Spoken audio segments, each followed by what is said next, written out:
warahmatullahi wabarakatuh.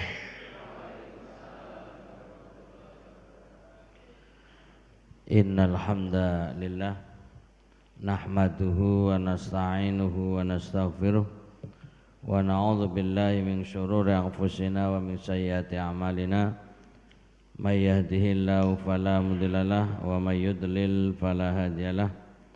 Asyhadu an la ilaha illallah wahdahu la syarikalah wa asyhadu anna Muhammadan abduhu wa rasuluh la nabiyya ba'dah. Amma ba'd. Gimana kabarnya jamaah pagi hari ini? Tadi malam kelihatannya hujan ya.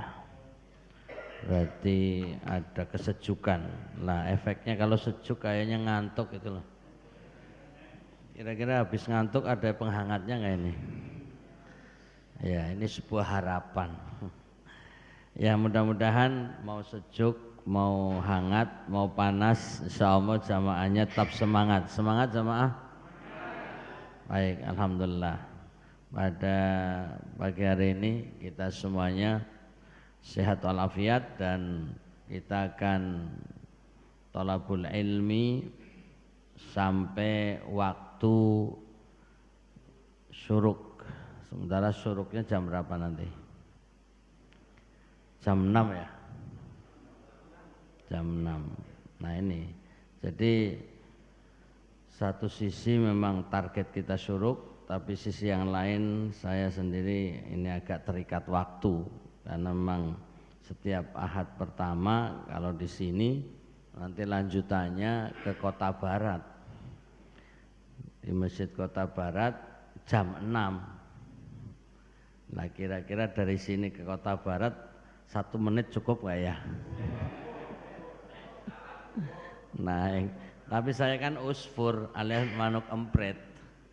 Saya namanya usfur, Ustadz Furqon alias manuk emprit. Jadi bisa terbang cepat nanti. Ya, karena ini jadwalnya memang estafet ya, dan ini hampir rutin ya, bahwa di sini sebagai kajian pertama, Ahad pertama, kemudian waktunya di sini kan mengikuti waktu subuh dan syuruk. Sementara yang di Kota Barat waktunya itu dipastikan jam 6 ya, telat-telatnya mungkin 5 sampai 10 menit ya, berarti nanti saya minta diskon sebelum waktu syuruk ya, jangan nunggu di sini, siapa tahu ada makanan gitu loh ya. Nanti saya pergi ke Masjid Kota Barat, dan setelah dari Kota Barat sudah ditunggu di rumah tahfidz. Kebetulan sekarang ada pertemuan dengan siswa-siswi tahfidz Ats-Tsani, tahfidzul Quran Ats-Tsani, itu di Dukuh Widororejo, Desa Makam Haji, Kecamatan Kartosuro. Nah itu kebetulan saya salah satu pembina rumah tahfidz Ats-Tsani, dan nanti saya juga harus ngisi untuk para santri dan para wali. Nah karenanya estafet, makanya ini tenaganya biar awet, saya ngomongnya pelan saja. Baik jamaah rahimakumullah, tadinya rencana kajian kita berkaitan dengan hadis arba'in, yaitu hadis yang jumlahnya 40-an gitu. 40-an. Lah 40-an itu bisa pas, bisa lebih. Pas itu ya pas 40. Lebih ya bisa 41, 42 dan seterusnya. Nah, arba'in 40-an ini jumlahnya ada 42 hadis yang dikumpulkan oleh Imam Nawawi. Nah sudah kita rencanakan itu, tiba-tiba ingat ini bulan Dzulhijjah. Karena bulan Dzulhijjah ketoke pantese membahas tentang udhiyah, yang bahasa kita kurban. Begitu sudah kita rencanakan, rencana ini ada yang bisiki, kan sudah gitu kan. Ya sudah, karena merasa sudah, balik lagi kajian kita Arba'in Nawawiyah. Ya sudah, wong saya ustadznya kan bagikan wayang. Mengikuti dalang ya. Artinya para jamaah kebutuhannya apa, kita menyesuaikan. Tidak apa-apa. Kalau memang sekarang sudah waktunya membahas hadis-hadis arba'in, maka kita mulai. Dan ini sudah saya sampaikan hadis arba'in di beberapa tempat. Seperti sekarang di Masjid Al-Hidayah di Gentan, itu ya sudah masuk hadis ke-5. Kemudian ada di salah satu jamaah di rumah Bu Nur Hadi, itu malah sudah hadis ke-17. Dan ini pula sudah saya khatamkan di Masjid Sofia selama 10 tahun. Bacanya 42 hadis tapi khatamnya sampai 10 tahun. Karena memang satu hadis kadang kita bahas panjang lebar. Nah, ini sekelas info. Dan beberapa tempat juga saya bacakan hadis ini.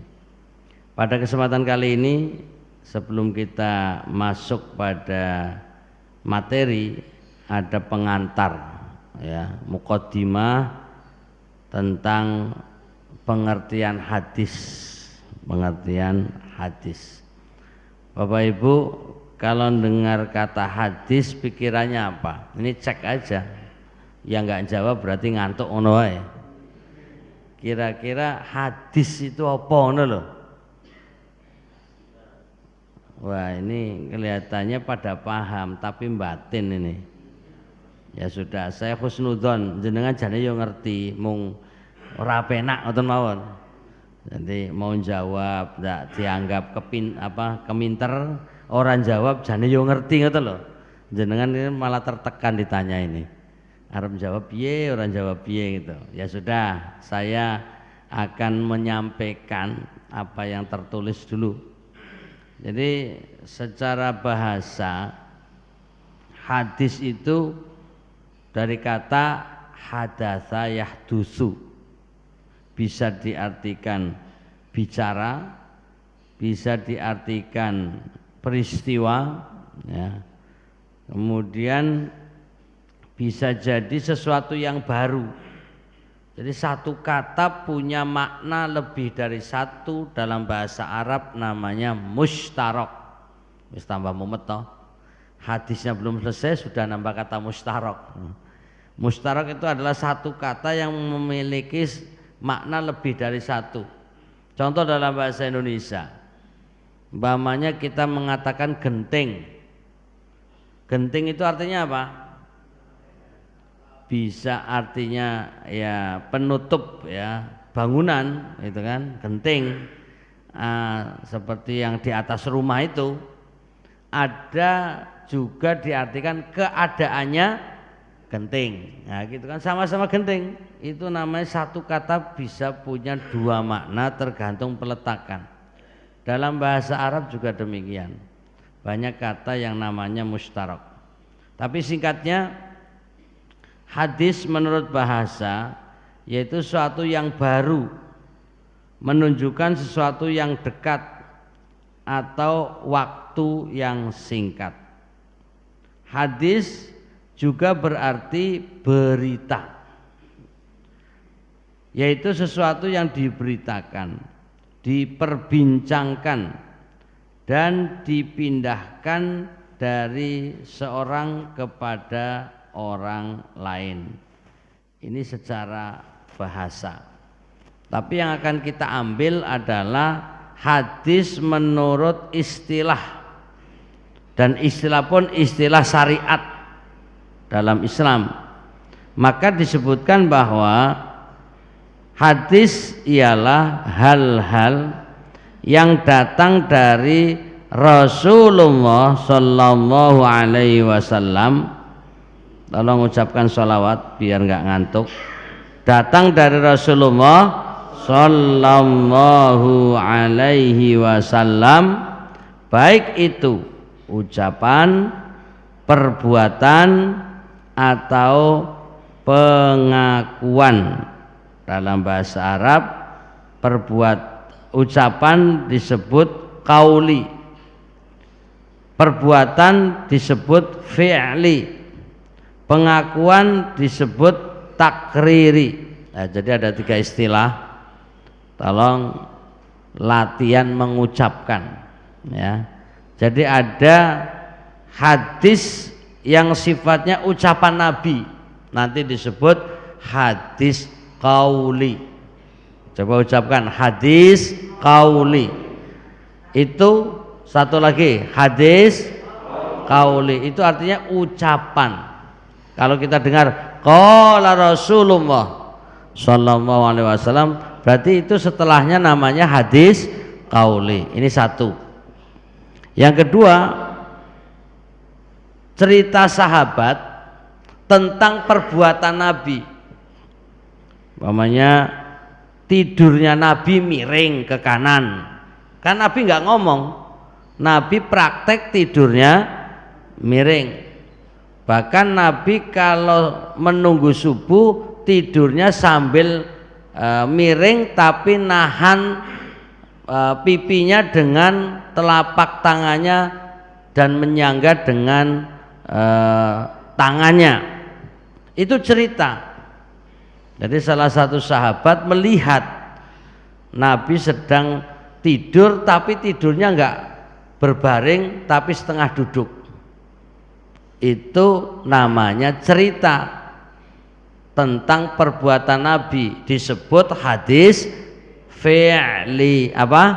Hadis fi'li. Ya, seperti itu. Jadi ada qauli ucapan, ada fi'li perbuatan.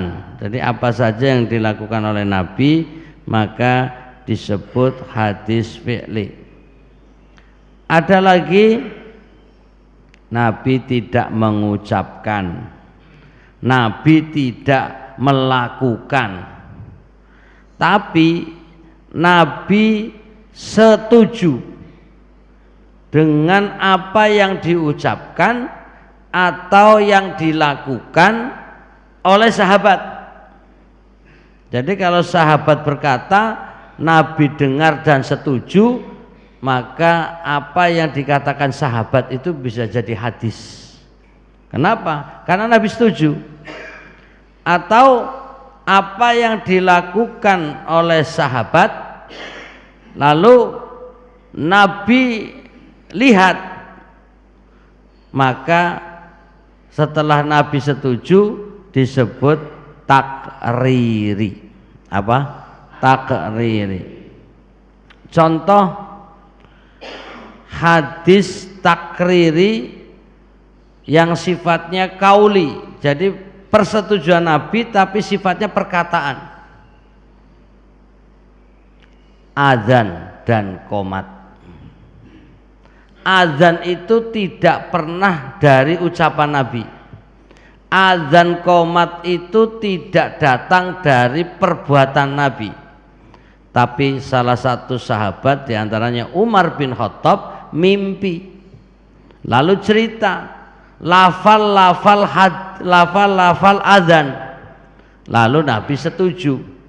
Maka azan adalah berdasarkan hadis takriri, yaitu hasil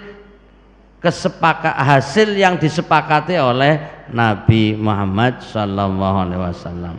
Itu namanya hadis takriri tapi dari kauli. Ada hadis yang sifatnya takriri tapi dari perbuatan sahabat. Kalau tadi kan hasil ucapan, sekarang hasil perbuatan.